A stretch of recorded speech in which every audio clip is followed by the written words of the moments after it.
Niech będzie pochwalony Jezus Chrystus i Najświętsza Maryja Panna. Posłuchajcie, bratkowie. Dziś te słowa są najbardziej aktualne na świecie. Do każdego człowieka skierowane. Bóg Ojciec mówi tak. Kładę przed Tobą szczęście i nieszczęście, życie i śmierć. Wybieraj życie, mówi. W innym miejscu mówi tak. Dlaczego szukacie pomocy u władców tego świata? To ja jestem waszym lekarzem. Mówi, ja jestem. No tak, tu zdajemy egzamin z naszej wiary. Ludzie, kiedy dzieje się jakieś nieszczęście, narzekają na Boga, mówiąc, gdzie był wtedy Bóg? Chcą usprawiedliwić siebie, jakby Go nie było, jakby nie istniał. No to posłuchajcie, bratkowie, w czym tkwi problem?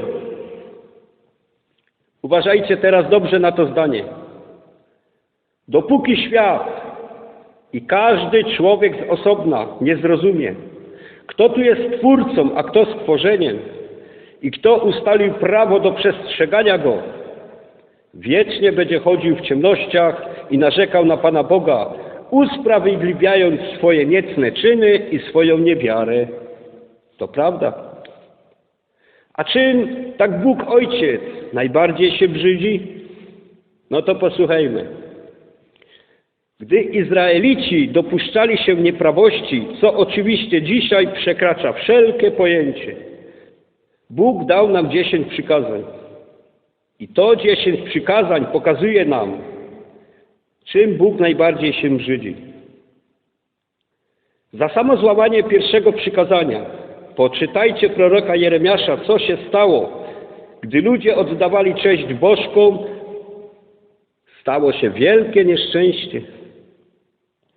Dziś w świątyni watykańskiej, jak i w jego ogrodach i na misjach, gdzie misjonarze zamiast nauczać o Chrystusie i potępić pogańskie bożki i ich wizerunki, raczą się nimi szczycić, a nawet wprowadzają je do kultu sprawowania najświętszej ofiary, mówiąc, że to taka tradycja ludowa. 5. przykazanie. Bóg dawca życia. Na samym początku uruchomił machinę życia, mówiąc, idźcie i rozmnażajcie się. I tak dzieje się do dziś.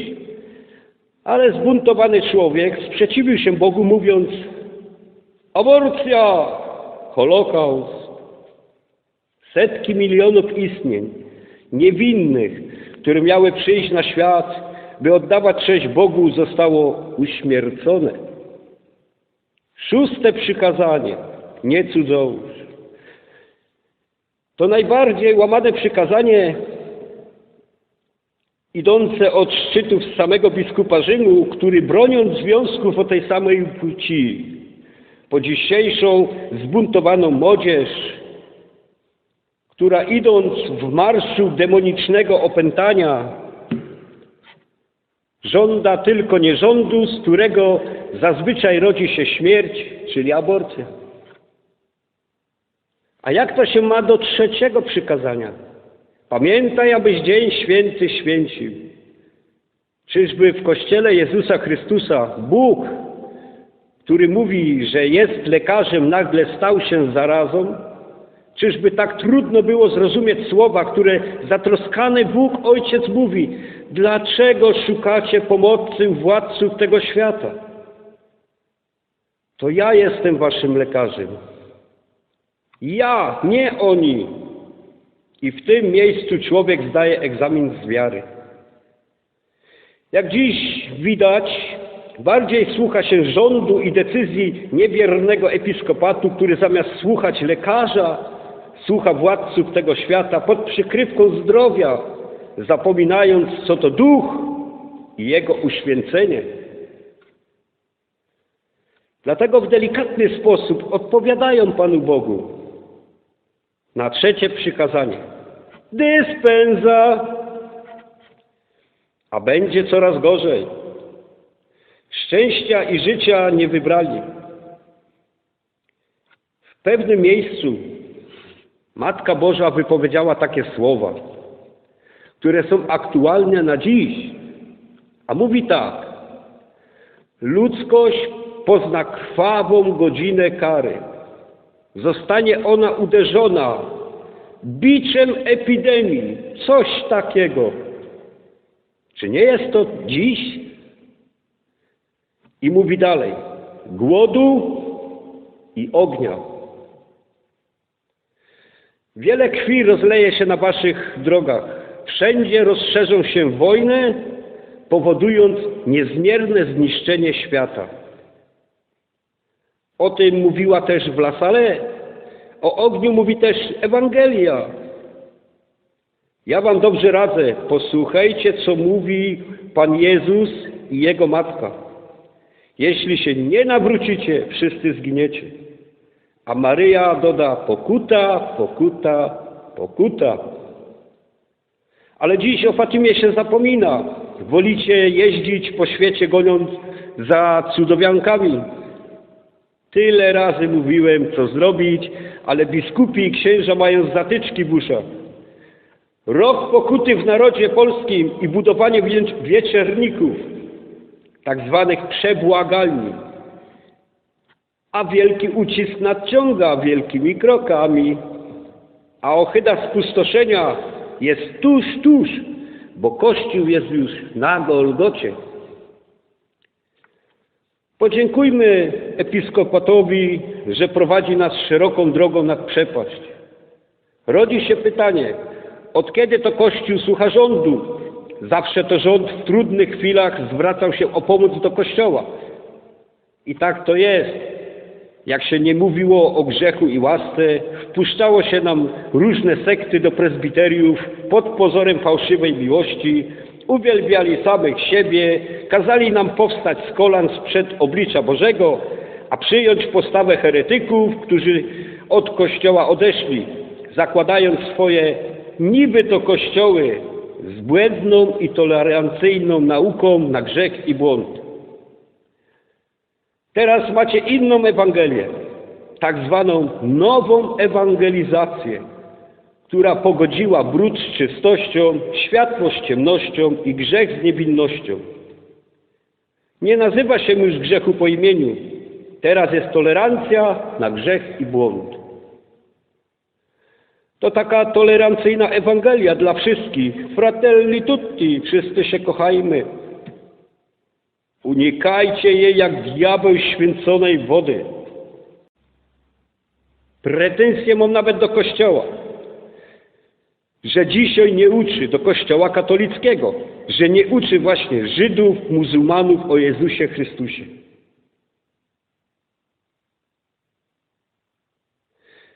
Módlcie się za kapłanów o wiarę, bo nie można już na to patrzeć, by prosty lud miał więcej wiary od nich.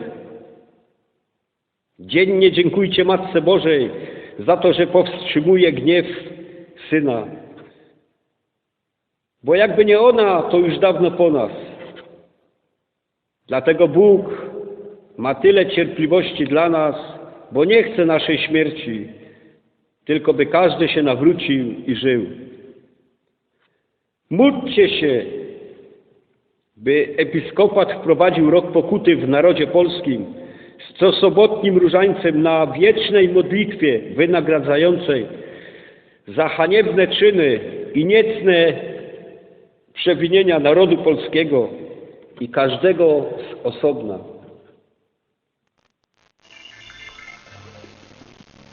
Welcome to the pioneering new world of farming pharmaceuticals. Biofarming, aiding scientists in cutting-edge research. PPL Therapeutics is working on a solution. They want to clone pigs whose organs can be transplanted into people. Cloned and genetically modified cows that can produce milk containing the same health properties as human breast milk. These glow-in-the-dark cats could help develop treatments for diseases, for animals, and for humans. Yes, you did hear that correctly. He has put a spider gene into a goat. Transgenic fish. So the fish actually have what appear to be six-pack abs that we see in humans. My friends, I am here to warn you. I am here to alert you to the greatest threat to our species and our civilization on this planet. Humanity in just the last 100 years has increased its technological and scientific knowledge thousands and thousands of times what it was. But we are still the same species that we were, capable of magnificent heights, but also of horrifying lows. I want to talk to you about the greatest threat to human civilization and society today, already irrevocably changing the genetic code of the biospheres on this planet, and that is genetic engineering.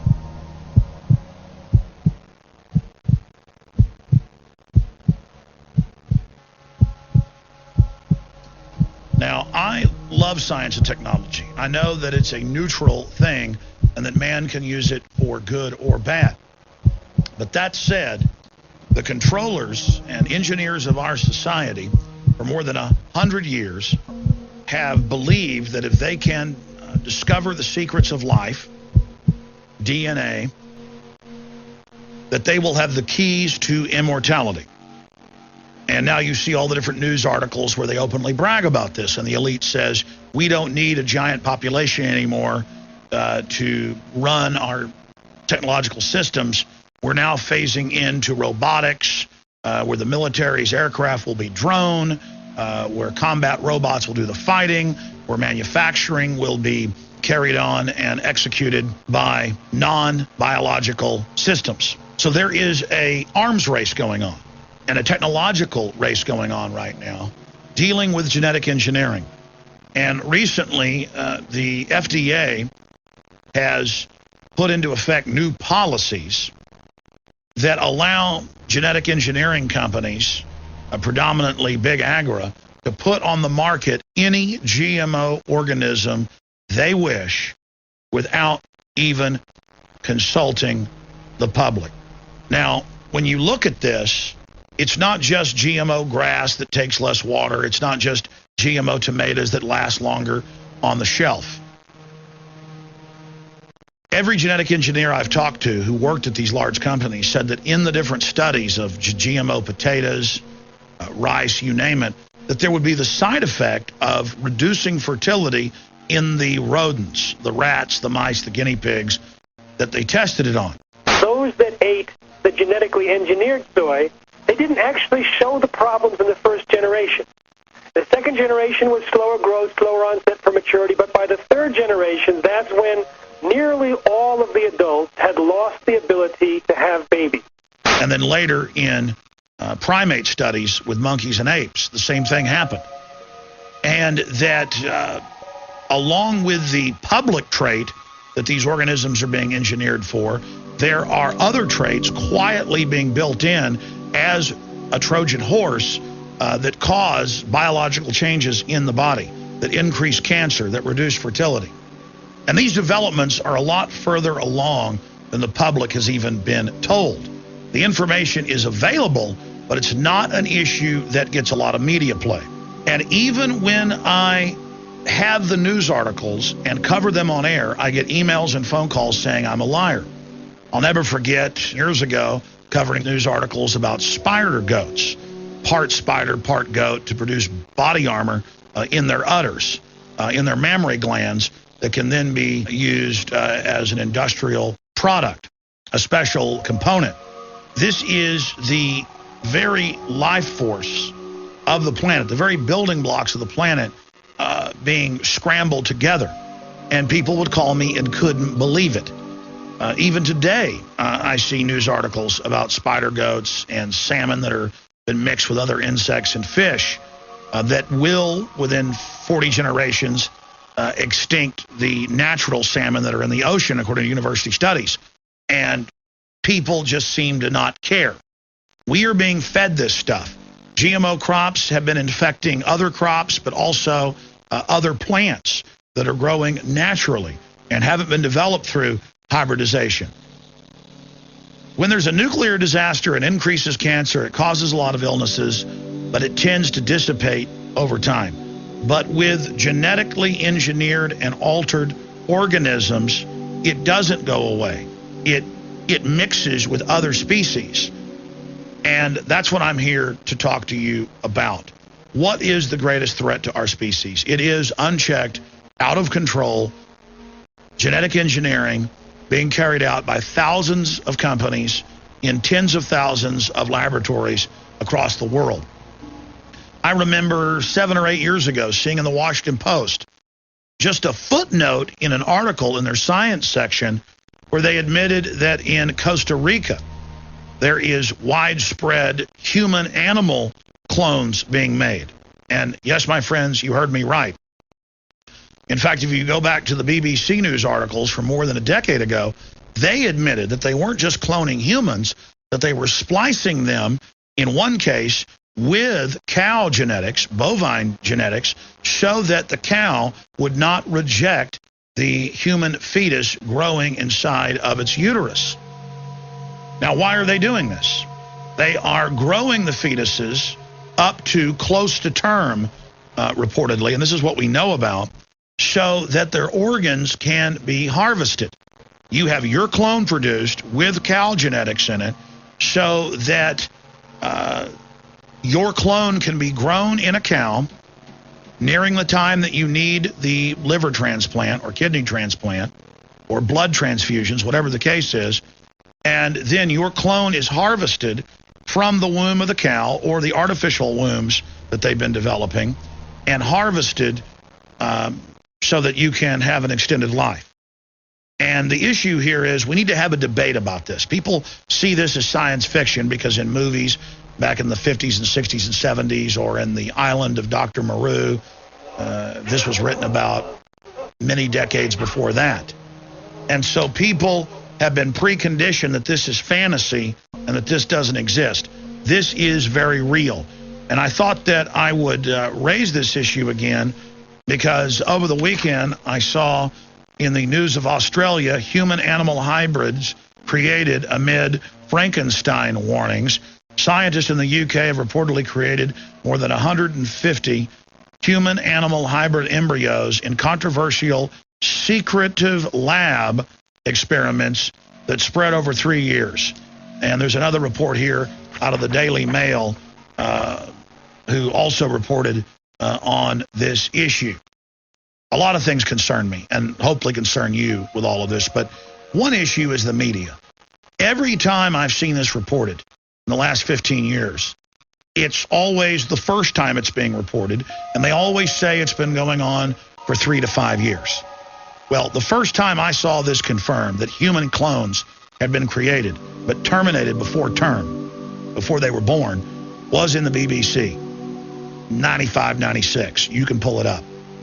I saw it again in 97, 98, 99. I've seen it in scientific publications. And in China, they have totally embraced this system. They're not only creating human animal clones that resemble humans, they've also created cows that are part human and create human breast milk in their udders. In the last 100 years, governments began working on bioweapons. The Imperial Japanese, the Germans, England, the United States, France, many other governments. And they always centered in and around race-specific bioweapons that would wipe out a certain, quote, race of people, whether it was blacks, Arabs, Jews. Governments have worked on them all. The problem in this research is they find that humans are so interconnected and share our genetics across the board that this is unfeasible until now.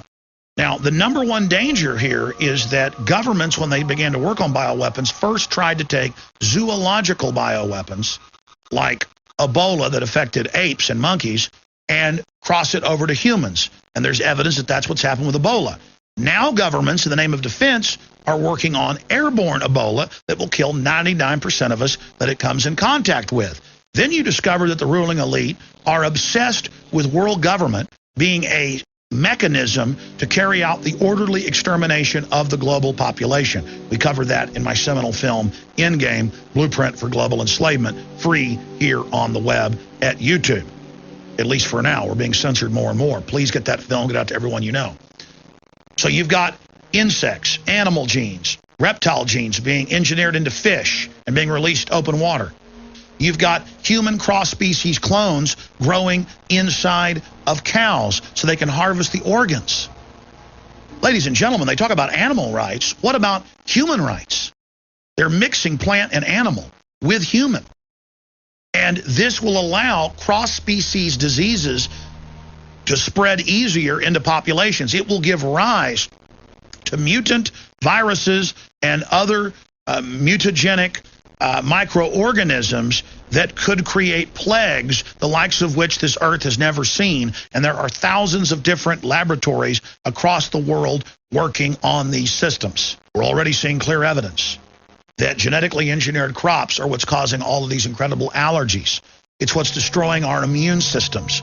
More and more governments are moving to not even let the public know when they're eating GMO food.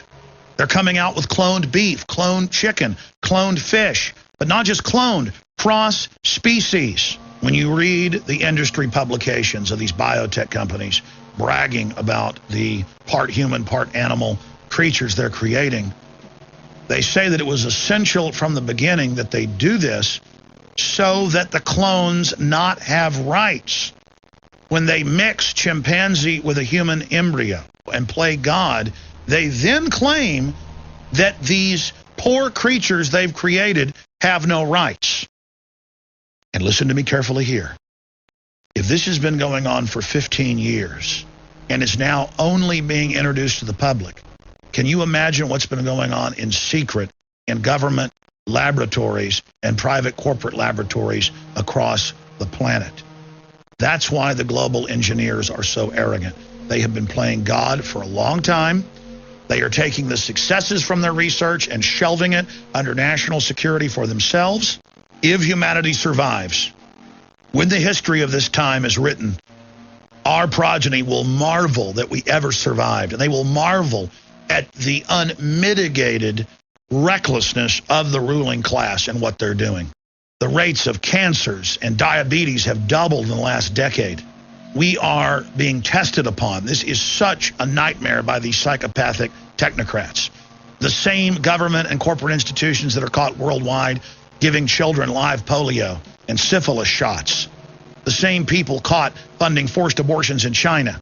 They are engaged in this mad testing in a race for the fountain of youth, while they endanger the entire species and the planet in the process. This is the threat, not fake terrorism, not mass shootings, not all of these diversions that they use to sell us on having government take over our lives.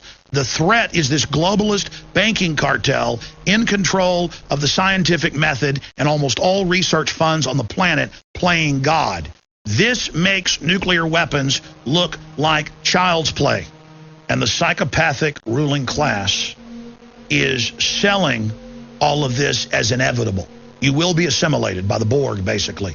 That transhumanism set up by the eugenicist Aldous Huxley is the way to go, and that they're just going to do this and it doesn't matter. They have thrown it in our face, and we're not even having a debate or a discussion about it. We are being poisoned and manipulated through the food and the water. It is admitted. We are under attack. There is a revolution against free humanity through the eugenicist mindset of the globalist. I'm Alex Jones reporting from the front lines of the info war. You have been warned. Now please warn others. Ask yourselves, what are you doing in this time of great challenge? What are you doing to unlock minds? Go to Infowars.com and PrisonPlanet.tv for the latest headlines and cutting-edge information. To by było tyle, bratkowie, na razie. Niech wam Pan Bóg błogosławi, a Matka Boża prowadzi drogami Syna, do Syna. Amen.